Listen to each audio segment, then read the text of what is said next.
My name is Michael Hardy. I'm a master certified health coach. I'm also an educator and I'm an aspiring author. I have a book that's coming out next month. I became a vegan back in 2005 and it started with friends I knew overseas who were vegetarians and vegans. Eventually I wound up going to a health retreat in Thailand called the Dharma Healing Institute. And this institute actually taught people how to eat healthfully and also taught us what food did to the body. We also did some fasting, so we learned a lot about what food does to the body. We did yoga and other wellness activities, holistic activities. I became vegan because I could see the difference in how I felt and my recovery after exercising, and I just had a great deal of energy. And since I knew a lot about food and what it does to the body, I just knew that long term it was going to be beneficial. Now, how did you, for a fact, know that though? Because isn't it common that people think, oh, they need to eat animals? Well, I knew it for a couple of reasons. For one, at this health retreat, as we learned about food and what it does to the body, we got to see things through fasting. We did fasting and something called colonics, which flushed out our bodies, so we got to see the toxins and the toxic waste that's been in our bodies for many, many years. So looking at how that looked and seeing the sight of that, what was coming out of my body, I knew it couldn't be healthy if it was in my body baking at 99 degrees Fahrenheit or even above that. So I just knew that having something like that in your body long term could not be a good thing.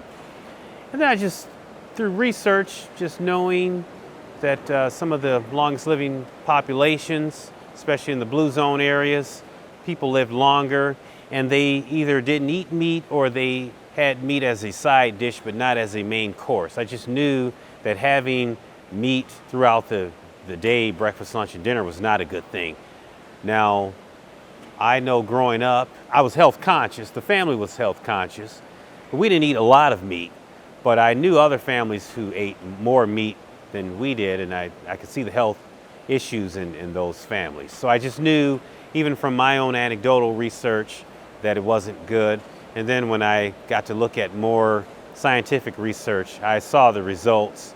And after looking at certain documentaries that shared scientific information, I just knew that plant-based was the way to go. Now, what kind of changes did you experience physiologically, mentally, after doing this for, in the immediate or in the long term? Well, immediate right away. Like I said, my recovery from workouts happened a lot quicker. So I had tons more energy. I was already energetic, but my energy level went through the roof. I just felt better. I just felt that I was already health conscious, but by going plant-based, I could just feel that I was thriving better, I was doing better, I was feeling better.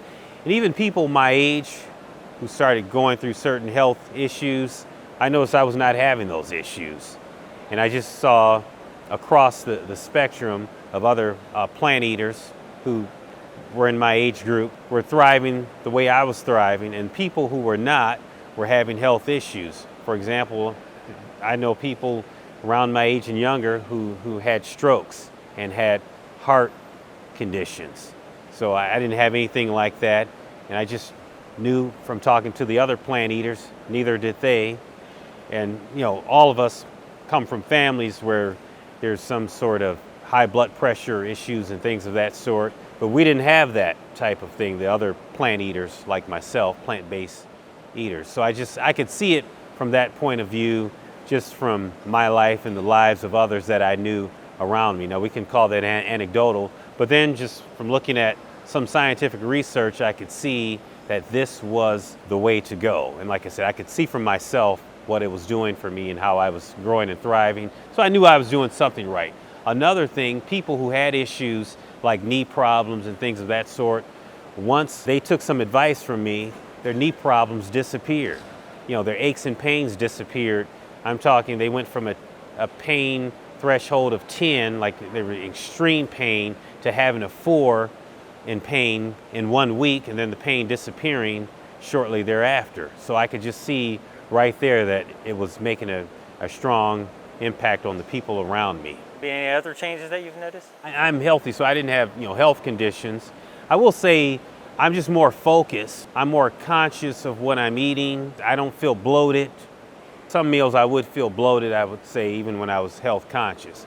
So that was probably an immediate change, is that I was never bloated after a meal. I would eat and I would be full but not bloated. I also just became, cautious of what I'm putting into my body. So I didn't have these energy drops that I would have when I was eating in an unhealthy way. Even when I would kind of splurge and go unhealthy, even now if I do something unhealthy, it's so minimal. My body can't take unnatural food, so I can't eat like things that are unhealthy. I can feel it. If I'm eating unhealthy, I'll be sick. So that's like something immediate that I could see. And like I said, my energy level just skyrocketed. I just noticed the difference within myself. So yeah, my exercise and everything just went, even stretching. I became more flexible once I became plant-based. And also when I'm raw, I see my energy level go even higher. I can do the splits, I can do different types of stretches a lot easier when I'm raw. Do you think it's important for others to be vegan?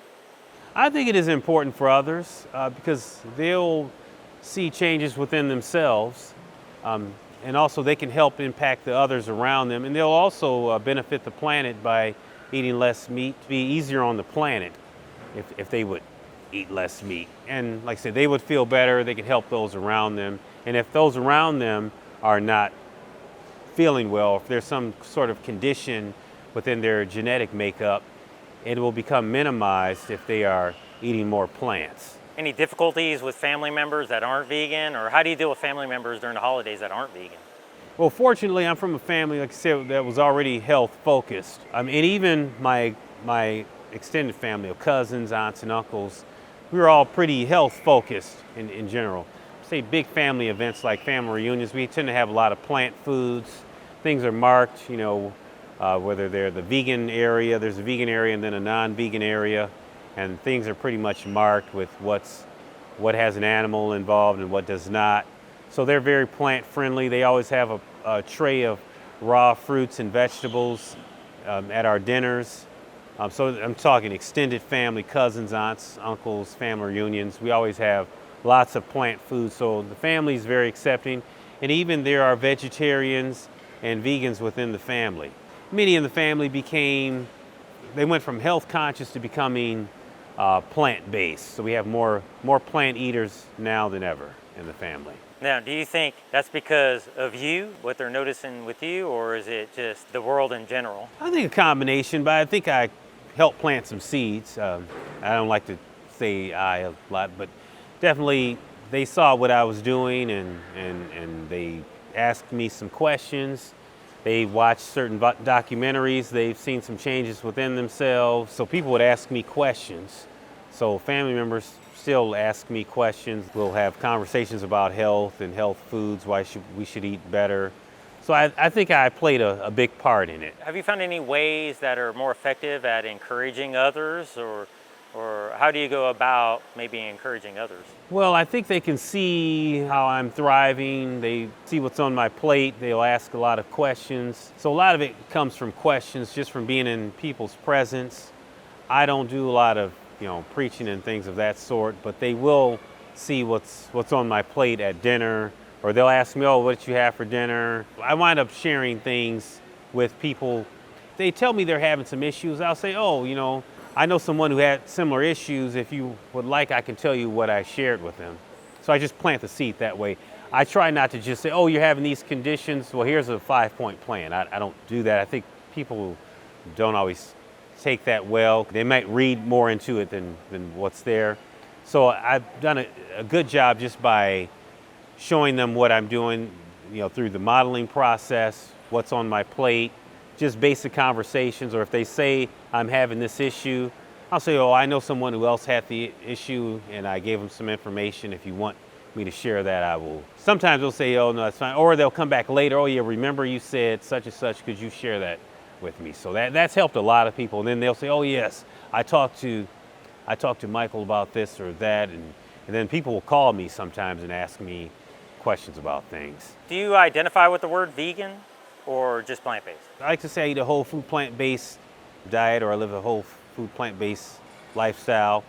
But vegan, I mean, I think we eat a lot of the same things, but with whole food, I think we're eating things in its whole food form, meaning minimally processed. So if something's packaged up, that could be vegan as well. So I would like to make that distinction of what I actually eat. You said you're a health coach, right? Yes, I am a master certified health coach. What's that like? Do you do that virtually or do you do that one-on-one, I mostly do it, yeah, one-on-one, face-to-face? face-to-face, virtually, yeah, on the phone. I help people with their meal plans. If they're supposed to eat better and get their blood pressure down, I'll just give them some eating tips, things they could do within their kitchen, or things they could buy at the grocery store, things they can substitute in their pantry. So I help them meet their health goals. I don't give them health goals, but they're meeting their own health goals, and they usually get there. I have to say everyone who's listened to me has achieved optimal health. How do people find you? They can email me at m.willhardy, WILLHARDY, @gmail.com. So m.willhardy@gmail.com. Also, I have a website, healthierlivingu.us. That's www.healthier, HEALTHIERLIVINGYOU.us, and that will connect you.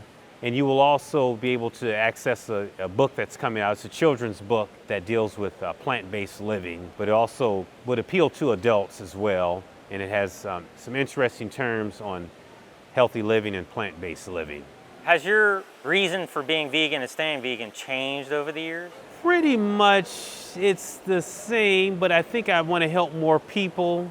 So it's changed in the sense that I feel like I'm helping more people, and I feel that I'm healthier than I was when I started. Have you become more ethical or more environmentally focused? Or because it sounds like you were predominantly doing this maybe for health reasons in the beginning, right? Well, I am health focused. However, the environment is extremely important to me because, our children need a planet to live on. So I'm for sure, I'm not eating animals. I am doing all I can to protect the environment. So I talk more about the environment now than before. When I was first doing it, I was looking at the health aspect, but I believe more and more as we see what's going on with our environment and our planet, and we want our children to have a planet, I am becoming more and more environmentally focused. What are some of the favorite foods that you like to eat on a daily basis, like breakfast, lunch, and dinner? Give us some examples.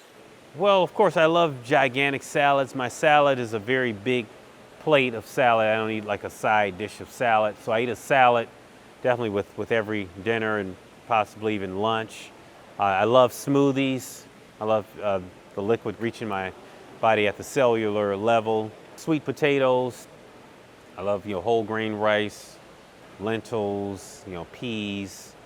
I like some beans as well. So I think I eat the rainbow. If it's pasta, I prefer like zucchini noodle pasta. So I like real plant pasta if I'm going to eat pasta. I love, eggplant. I just love all sorts of, vegetables. But I probably eat a mostly raw food diet. So I eat raw food probably 3 to 4 times a week.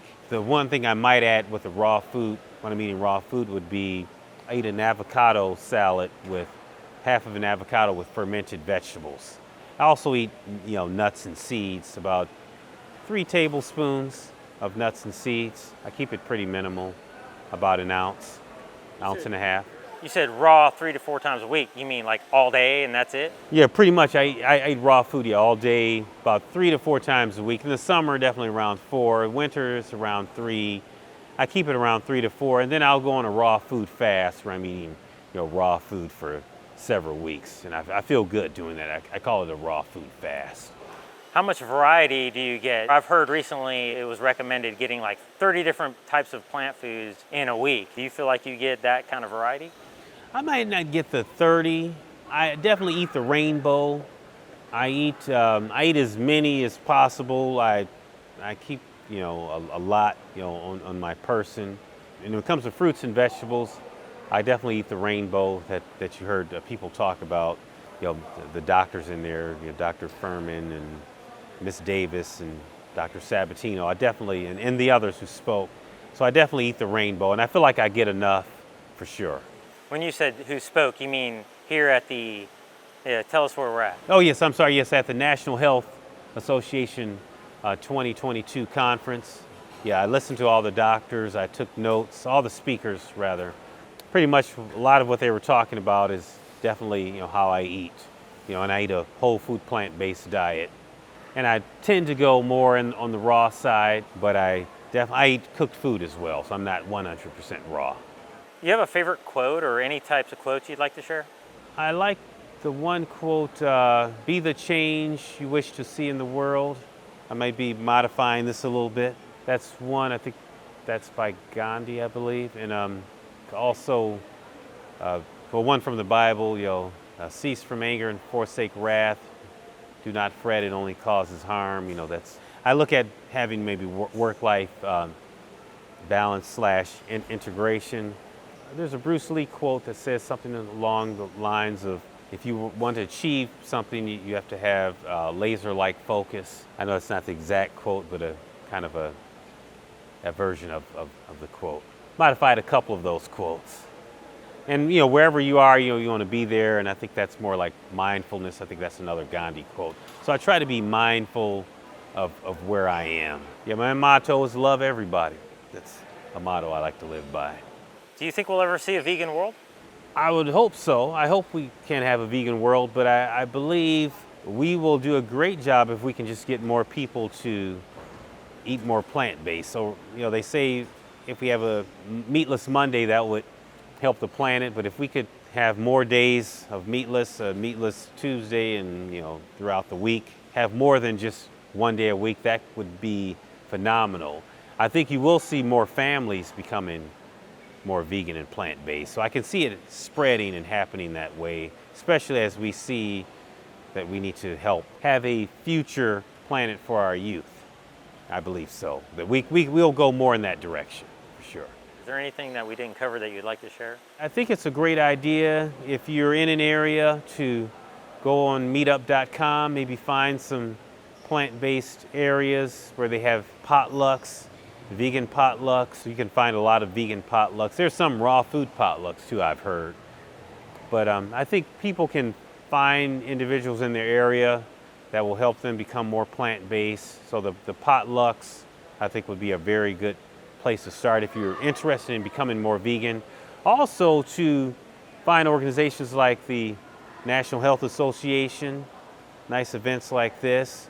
We have, here in Cleveland, we have something called the Cleveland Vegan Society. Before COVID, we had the Cleveland Veg Fest that was attracting thousands of people every year. I think 16, 17,000, my number may be off a bit. And right before COVID, and I think it was so big that they probably almost qualified to go for an extra day. There's so many people there. So I would hope that people will continue reading, looking online at videos of plant-based people, and just find people online and through meetups in their area to find like-minded people. Would you ever eat lab-grown meat? Would I ever eat what? Lab-grown meat. Lab-grown meat? You're talking about lab-grown in terms of... Like they take a cell or whatever, I'm not into any meat at all, period. I'm not really into meat. Also, even plant meat, I'm not really into plant meat either. I mean, I think it's a good bridge to becoming more plant-based. I might have some of that so many times a year, especially if I go to events. I don't miss meat at all, period. Even I don't do a lot of burgers and plant burgers and stuff like that. I don't. But I know people who do, and I think it's good, especially if they're trying to transition. But they should definitely make sure they're putting more whole foods around what they're doing. If a doctor said you had to eat animals, would you? If a doctor said I had to, I believe I would. You always want to get second and third opinions. By doing my own research and talking to different doctors, if it came to that, we would address it then. But based on what I know, I think if you are plant-based, you can get all the nutrients you need from plants.